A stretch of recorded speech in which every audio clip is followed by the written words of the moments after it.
She slid a cream envelope across the dinner table toward me. Inside, a $62,000 bill. Her voice was soft, almost sad. She said she hated to ask. She said family was everything. She said she had always thought of me as a daughter. The entire table went silent, waiting for me to cry, waiting for me to reach for my phone and start the transfer. Instead, I reached into my handbag and I slid my envelope across the table back to her. I watched the color drain from her face completely, like a building that had been quietly condemned, finally accepting what it already knew. My name is Rachel. I spent 11 years being patient, and patience, I have learned, is not the same thing as surrender. It just looks that way from the outside, until it doesn't. I married Oliver on a Saturday in September 11 years ago. He was warm, steady, quietly funny, the kind of man who made you feel safe without making a performance of it. I loved him genuinely and without reservation for most of those years. But Oliver came with one complication: his mother, Elena. Elena Hawthorne was what I would call a masterpiece of weaponized softness. She had white hair she wore in a low chignon and a voice that could move between maternal warmth and surgical coldness so seamless you sometimes weren't sure which one had just cut you. She called me darling. After 11 years of fluency, I can tell you that word, coming from Elena, translated roughly to useful for now. She told everyone who would listen that she adored me. What she actually adored was my income, my discipline, and my inability, for far too long, to make a scene at the dinner table. I worked in commercial real estate. I had built myself from administrative assistant to the kind of professional people called when a deal was complicated and the room needed someone who could read both the contract and the person holding it. I made good money. More importantly, I managed it carefully. Elena had known both of these things from the beginning. She had spent 11 years deciding what to do with that information. The health complaints began 14 months before that dinner. First her back, then her knees, then something she referred to only as my condition, described always in the same grave, elliptical tones that implied imminent catastrophe without ever specifying an actual diagnosis. She had a gift for numbers. She dropped them into conversation the way someone drops stones into still water, watching for the ripple, watching for me. The specialist, she said, cost $4,500 per visit. The medication wasn't covered. She could no longer manage public transport due to the stairs. The car service to the clinic ran $220 each way. I listened.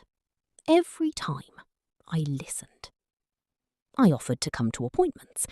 She always declined. She found it embarrassing, she said. Oliver told me she was a private person. He said it with such genuine, exhausted love for his mother that I believed him. And I wrote the checks. By month 4, I had given her close to $18,000. By month 8, that number had more than doubled. If you've ever ignored your instincts because the person involved was someone you loved, hit that like button, because I need you to know. I knew. Somewhere deep and quiet. I knew. I just hadn't yet decided what to do about it. It was a billing summary, one of the rare ones she'd allowed me to glimpse. The clinic name didn't match any registered medical facility in our area. I ran it through 2 different professional databases. Nothing. No license on file. No address that corresponded to a real building. The name was 1 letter off from a legitimate clinic, the kind of detail designed to pass a casual glance, and fail a careful one. I am not a casual person. 3 weeks of quiet research, 11 at night, kitchen table, glass of water, the specific sinking feeling of having your instincts confirmed in the worst possible way. Elena had been renting a 2-bedroom flat in a renovated Victorian building on Carrington Street. A shadow arrangement, cash payments, no lease on record, nothing on any document she had ever shown anyone. The medical bills she had been handing me for over a year?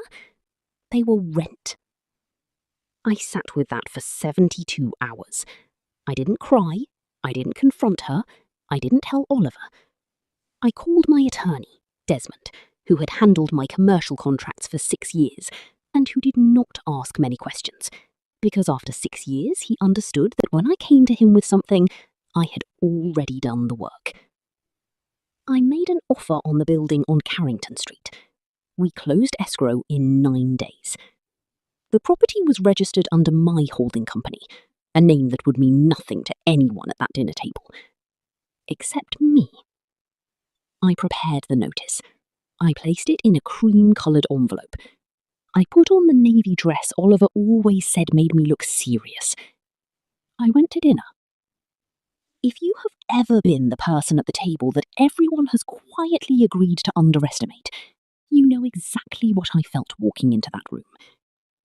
Elena had chosen the guest list carefully. Oliver, his brother Sebastian, Sebastian's wife Camille, who had the particular quality of someone who always knew exactly what was happening, but had made a different piece. I want to be precise about what I felt in that moment. People assume it was rage. It wasn't. Rage had burned off weeks ago, somewhere around the second sleepless night at the kitchen table. What was left was something cleaner than rage. The feeling of a problem that has already been solved and is simply waiting for its resolution. I set my envelope on the table. I slid it toward her. I also brought some paperwork for the evening, I said. Elena picked it up the way you pick up something that has started to feel uncertain. She opened it slowly. She read the first line, then the second. I watched the colour leave her face completely. Not gradually, completely. Like a structure that had been quietly condemned, finally accepting what it already knew.